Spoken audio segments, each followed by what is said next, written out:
Hi అండి, నేను మీ రవీందర్ రెడ్డి.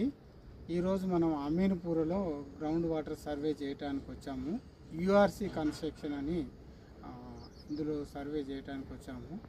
ఇప్పుడు ఈ సర్వే చేశాక వీళ్ళకి ఆల్మోస్ట్ ఒక 10 పాయింట్స్ ఇవ్వటం జరుగుతుంది. ఈరోజు ఫస్ట్ పాయింట్ సర్వే స్టార్ట్ అయింది. టోటల్ 10 పాయింట్స్ సర్వే చేస్తానండి. Total 7 acres. ఒకసారి చూపించండి సార్. టోటల్ 7 acres సర్చింగ్ చేసి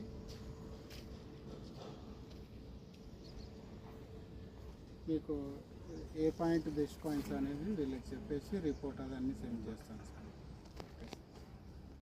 మీరు చూస్తున్న ఈ బోర్ పాయింట్లు అమీన్పూర్ హైదరాబాదులో మొత్తం 10 పాయింట్లు గ్రౌండ్ వాటర్ సర్వే చేయగా అందులో 4 పాయింట్లు గ్రాఫ్లో మంచిగా వచ్చాయి. అందులో 2 పాయింట్లు వేశారు. 2 పాయింట్లు మాత్రం అపార్ట్మెంట్లు కంప్లీట్ అయ్యాక వేస్తా అని చెప్పారు. అయితే అందులో 160 ఫీట్ల నుండి 480 ఫీట్ల మధ్యన 3 లేయర్స్ వచ్చాయి. 2 నుంచి వెళ్ళి 2.5 ఇంచుల వరకు వాటర్ వచ్చాయని చెప్పారు.